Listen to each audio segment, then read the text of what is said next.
I don't know if you guys saw the news recently, but NBA 2K21 came out and said that their game is going to be $70. And of course, people ran with this and like, oh my gosh, all games are going to be $70, which that's not exactly the case. I mean, there could be people that put games out for $60, but I want to talk about this because I want to get some of your opinions. If this is a big deal to anybody, do you buy games at launch? Do you buy games at full price, or do you just wait for a sale? Because I know for me personally, I tend to just wait unless it's a game that I really want to get.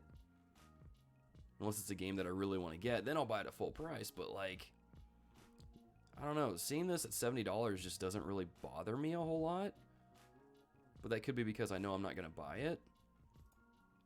But what's weird, so there's two things I want to talk about with this, right? So they have this breakdown of kind of how it works in order for you to,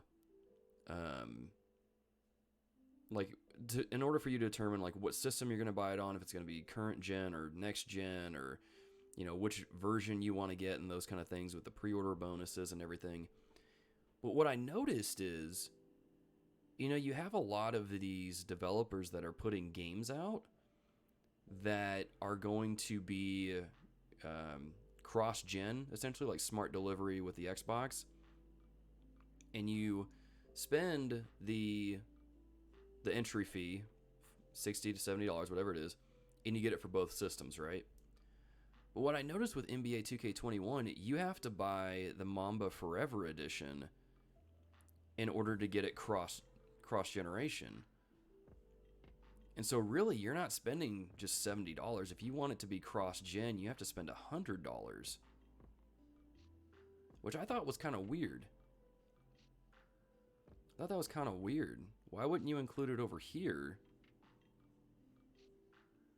But they put it over here. I don't know, that was just weird to me. So really, if you want this particular game cross-gen, you got to spend $100. Which I mean is what it is. It's capitalism. They can charge whatever they want. That's fine. But I don't know. I just thought that was weird that they put it there. Bald Pastor says that $325 for every NBA game Zion Williams has played. Is that what it is? See, I don't know basketball, so I don't get that reference. I'm sorry. I don't know. I guess he hasn't played all that much. But yeah, I just thought that was weird. But you guys let me know in chat, or if you're watching this on YouTube, in the comments, does this affect you going into the next generation of consoles? Is this really going to bother you? Is this going to affect how you buy games?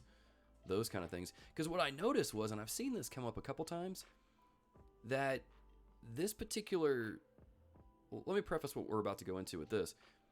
Games have been $60 for years now, right? And so it was kind of inevitable that this price was going to go up. I mean, games are getting more expensive every year.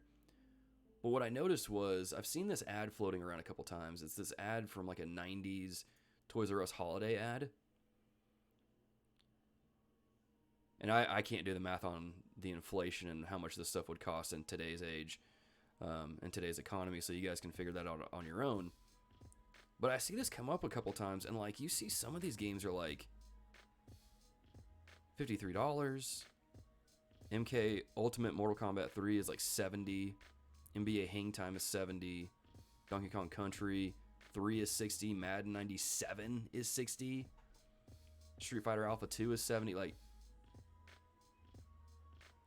now I don't know how well some of these games sold during that time. But, I mean, this is from the 90s. What is this, 97? So that probably came out late 96, mid to late 1996.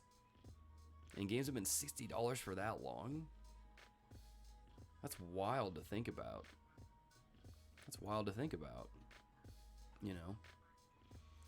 Wasn't likely going to go in anyways. PC is too strong in my opinion. Dude, I hear you. Someone asked me the other day if I'm going to go PS5 or Xbox Series X, and I'm like, I just built a PC and it handles a lot of games, like current gen games, really well, and I just don't see the point in spending $700. I don't know if they're $700, but I don't see the point in spending $700 on a new system when my PC can handle a lot of those games. And plus, I don't have to deal with the whole backwards compatibility issue on my PC because it just works. It just works on there. So, but yeah, I don't blame you, Pastor Tanner. Bald Pastor says the guy on the front cover, Zion, has only played 20 games in the NBA, and he's on the front cover. Gotcha. So you're saying they got the wrong guy on the cover. Fair enough. Fair enough. But yeah, I don't know. I guess to me, it just seems like this price thing was just inevitable. It was bound to happen sooner or later. And I don't know that it's necessarily that big of a deal because I just wait for sales, you know? If you wait like a month, maybe two, new games drop by about $10 to $15, sometimes $20 depending on where you go, you know? Oh, just like, yeah, like what Pastor Tanner said here. And the prices seem to drop faster. The only problem I have is that some games take years to release on PC. If you don't mind the wait, then it is no biggie. Exactly, I've picked up a lot of AAA titles for pretty cheap. Yeah. And really, I think what I'm learning, you know, I'm still new to PC gaming. What I'm learning is that the wait is usually worth it. You know, Horizon Zero Dawn came out, 2-3 years ago, I think? And it's now coming to PC on August 7th. And I was looking at some of the stuff that it's going to do. Like, it has the ultra-wide format. It has the unlocked frames kind of thing and a few other bells and whistles. And I'm like, this sounds like the definitive edition of Horizon Zero Dawn. Like, after this comes out, why would I play it on PS4? You know? So, I guess in a roundabout way, I'm just saying, build a PC. Don't buy the new consoles. You know, Pastor Trent says at this point there's so many good older games that as long as you don't buy into the hype, you're good to go. Yeah, that's true. That's true. You know, that's something I've learned too, is that, you know, a while back, you know, when we were doing the podcast, I thought I had to play some of the newest games to stay relevant, to speak to it on the podcast. But now I'm just like, that's just not who our audience is. Our audience doesn't really care if we're playing the newest, latest games. They want to just know specific things. And so it's freeing in that regard because you don't have to be on the hype train. And if you wait, you can potentially save money and roll that savings over into new games, which is always a good thing. So it's like, I don't know that the $70 price hike, if it does happen for all the games, I don't know if that's going to be that big of an issue, especially since I wait. Sheila says, I'm excited for that game, but I'll be on that New World grind. New World? New World. I'm not familiar with that one. Is that like Monster Hunter? Or am I thinking of something else? I don't know. But yeah, if you guys are watching this on YouTube, leave a comment down below and let me know what you think about this whole price hike kind of thing and whether or not that's going to affect you.